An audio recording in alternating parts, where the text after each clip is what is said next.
Hello दोस्तों, एक बार फिर से आपका स्वागत है आपके अपने चैनल शाइनिंग मून में। आज हम आपके लिए लेकर आए हैं महात्मा गांधी के बारे में।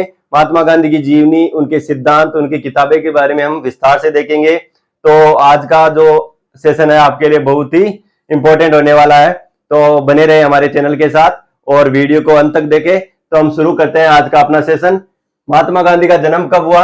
2 अक्टूबर 1869 को महात्मा गांधी का जन्म हुआ। इनके जन्मदिन को अहिंसा दिवस के रूप में अंतर्राष्ट्रीय अहिंसा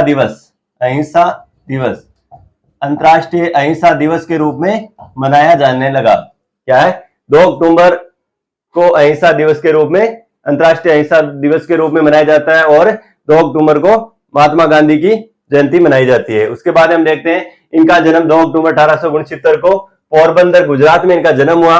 इनका पूरा नाम मोहनदास करमचंद गांधी था। क्या नाम था? मोहनदास करमचंद गांधी। पिता का नाम करमचंद गांधी, माता पुतलीबाई, पत्नी थी कस्तूरबा गांधी। क्या था? पत्नी कस्तूरबा गांधी थी। इनकी 13 वर्ष की उम्र में ही शादी कर दी गई।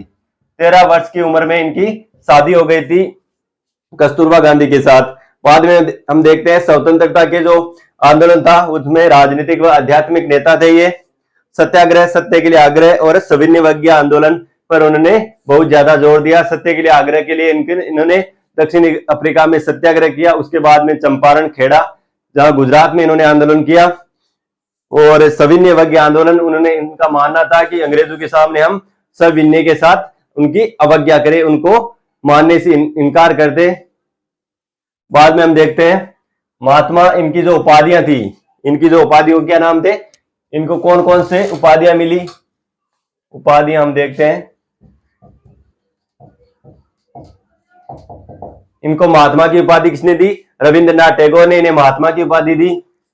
महात्मा की उपाधि रविंद्रनाथ टैगोर ने दी।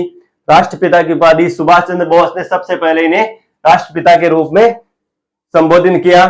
केसरे हिंद की उपाधि अंग्रेजों ने दी इन्हें। वन मैन आर्मी अंग्रेजों ने दी। जब 1947 में क्या हो गया?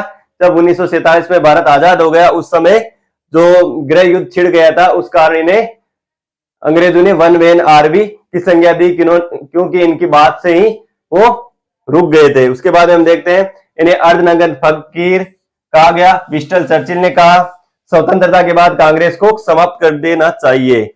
उनका एक कोटेशन था कि स्वतंत्रता के बाद कांग्रेस को समाप्त कर देना चाहिए। उस समय कांग्रेस एक पार्टी नहीं थी, वो एक संगठन था। इस रूप में इन्हें ऐसा लगा कि इनको समाप्त कर देना चाहिए। अब हम देखते हैं महात्मा गांधी के जो प्रमुख आंदोलन है उनके बारे में। पहला है चंपारण और खेड़ा आंदोलन। सबसे पहले जब दक्षिण अफ्रीका से महात्मा गांधी भारत आए तो उस समय सबसे पहले चंपारण और खेड़ा आंदोलन में उन्हें प्रसिद्धि मिली।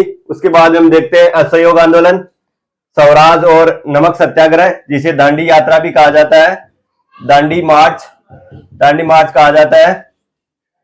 उसके बाद में दलित आंदोलन, भारत छोड़ो आंदोलन, अंग्रेजों भारत छोड़ो आंदोलन, करो या मरो का नारा दिया, करो या मरो का इन्होंने नारा दिया। और स्वतंत्रता व भारत का विभाजन। लास्ट में क्या होता है?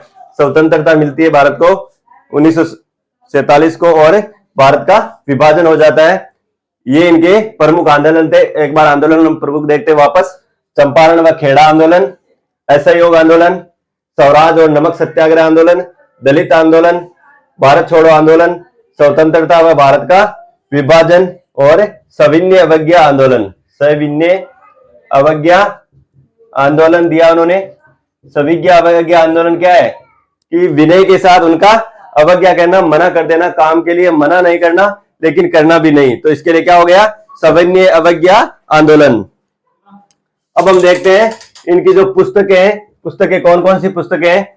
तो बार बार कंपटीशन एग्जाम में पूछा जा सकता है। आपके जो अभी महात्मा गांधी प्रेरक इंटरव्यू चल रहा है उसमें भी पुस्तकों के बारे में पूछा गया है। तो सबसे पहले हम देखते हैं इनकी पुस्तकों के नाम। हिंद स्वराज्य, इनकी पहली पुस्तक का नाम क्या है? हिंद स्वराज्य। दक्षिण अफ्रीका के सत्याग्रह का इतिहास, क्या है? दक्षिण अफ्रीका के सत्याग्रह का इतिहास। उसके बाद में हम देखते हैं सत्य के प्रयोग, गीता माता, संपूर्ण गांधी वाडम्बे। क्या है? संपूर्ण गांधी वाडम्बे। इनकी जो प्रसिद्ध पुस्तकें हैं वो है हिंद स्वराज्य, दक्षिण अफ्रीका के सत्याग्रह का इतिहास, सत्य के प्रयोग, गीता माता, संपूर्ण गांधी वाडम में इनकी प्रमुख पुस्तकें थी। इसके बाद हम देखते हैं गांधी जी के सिद्धांत। गांधी जी के कौन कौन से सिद्धांतों पर गांधी जी काम करते थे? सत्य, उन्होंने हमेशा बोला कि सत्य बोलो, झूठ कभी नहीं बोलना है, सच्चाई के साथ हमेशा बने रहो। उसके बाद में हम देखते हैं अहिंसा, वो अहिंसा के परम समर्थक थे। क्या थे? अहिंसा के परम समर्थक थे। वो उनके जो निबंध हमें मिलते हैं, उनके जो आत्मकथा हमें मिलती है, उसमें लिखा गया है कि मेरे मरने के लिए बहुत कारण हो सकते हैं। क्या बोला उन्होंने? कि मेरे मरने के कारण बहुत हो सकते हैं, लेकिन किसी दूसरे को मारने के लिए मेरे पास कोई भी कारण नहीं है। इसके लिए हमें हिंसा का जो रास्ता है, हिंसा का रास्ता नहीं अपनाना है, हमेशा अहिंसा के रास्ते पर ही चलना है। उसके बाद हम देखते हैं शाकाहारी। वो शाकाहारी भोजन खाना पसंद करते थे। इनके जो भोजन में जो शाकाहारी चीजों का समावेश होता था। बाद में हम देखते हैं ब्रह्मचर्य। उन ब्रह्मचर्य का पालन किया। हालांकि उनकी शादी हो गई थी 13 वर्ष की उम्र में ही, लेकिन जब उनके पिताजी बहुत ज्यादा बीमार हो गए थे, और उस समय की बात है जब उनके पिताजी की क्या हो जाती है? मृत्यु हो जाती है। उसके बाद में वो ब्रह्मचर्य की ओर अपना रुख अपना लेते हैं। उसके बाद में हम देखते हैं सादगी। उनका जीवन एक सादगी से भरा हुआ था, क्योंकि उनके जो वस्त्र थे, खादी वस्त्र थे, और हमेशा ही एक जो धोती थी उसमें ही उन्होंने गुजारा किया। तो उनका जीवन कैसा था? सादगीपूर्ण जीवन था। उसके बाद हम देखते हैं विश्वास। उनका सभी धर्मों पर समान विश्वास था। हिंदू धर्म को और मुस्लिम धर्म को, यहूदी धर्म को और बाइबिल को वो एक समान मानते थे। जैसे रामायण को मानते थे, उस तरह ही वो बाइबिल को मानते थे। तो हम देखते हैं उनके जो सिद्धांत है, वो अपने सिद्धांतों पर बने रहे। सत्य, अहिंसा, शाकाहारी, ब्रह्मचर्य, सादगी और विश्वास। इन सिद्धांतों के कारण इन्हें राष्ट्र का पिता भी कहा जाता है। महात्मा की उपाधि रविंद्रनाथ टैगोर ने इन्हें महात्मा की उपाधि दी। सुभाष चंद्र बोस ने इन्हें राष्ट्रपिता के नाम से संबोधित किया।